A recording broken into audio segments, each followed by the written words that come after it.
In this video, I'll provide an overview of our mini case study discussion boards. So here we are on our homepage, and I'll go ahead and click onto the weekly modules. And so you'll notice I've actually minimized the other modules so it's easier to see. It's a helpful tip to know that you can just click on the little arrow here to open up a module or to minimize a module, so that way you're not scrolling down forever to get to the module that you actually want. So we're interested in looking at the week 4 module here, and that's where you're watching this video right now of the mini case study discussion boards overview. And the link below that is the discussion board itself. So I'll go ahead and click onto the discussion board. So throughout the semester, you're going to be doing 2 discussion boards that involve a mini case study. This is intended to prepare you for the final case study at the end of the semester that's worth 100 points. So these discussion boards will let you practice writing about a case study, as well as letting you see other people's responses to a case study analysis. So here are the instructions for the discussion board.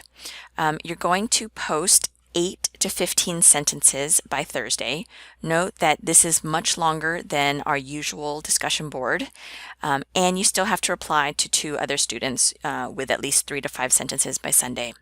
Because of the length, this discussion board is worth more. It's worth 15 points. So for the case studies, you're going to imagine that you are a financial advisor and an individual or family has come to you seeking advice. In this case, the person seeking advice from you is Jennifer Berry. Jennifer has some specific questions for you, but your method is to first understand her situation and ask lots of questions in order to come up with good solutions for her. So based on your questioning, she provides the following information here in the bullets. So you'll want to carefully read through Jennifer's background and current financial situation. And then scrolling down, Jennifer came to see you because she has several questions. So you'll notice here that I've got 4 questions, 1 for each chapter. You have to pick 2 questions to answer out of the 4. You're welcome to do more if you want, but you only have to pick 2. And don't necessarily just pick the first 2. Pick 2 that you find interesting or that you want to challenge yourself, with the goal being that once everyone in the discussion board picks 2 questions to answer, all the questions will get answered and you'll be able to see different recommendations for each question. So once you've picked your questions, you're going to answer the questions by providing recommendations.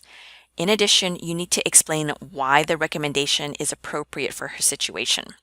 So in other words, imagine if Jennifer's standing in front of you asking these questions. You need to be persuasive and informative and convince her that the recommendation you're giving her is good. Hence, you have to explain the recommendation in detail, step by step, what she must do, as well as why it matters or why it's good for her. In order to do this, you must use textbook material as the basis of your explanation to demonstrate your understanding of the material. And for convenience, and to avoid any excuses, I have identified the relevant chapter and the concept or terminology is bolded for each question. So look for those terms in the chapter, make sure you understand it, and know how to advise her on that particular topic. For your 2 peer posts, you must include at least 2 of the following to someone who hasn't received a peer response yet. You can give them a compliment, a comment, a connection, or a question.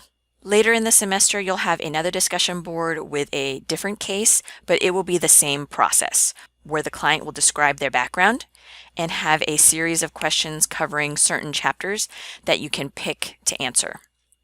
For the final case study at the end of the semester, it's going to be a handful of questions and you have to answer all of them. But for practice, you only have to do 2 questions, although you can do more if you want. And I would be giving feedback so that you know how to answer and provide good recommendations for others' personal financial situations. If you have any questions, just let me know.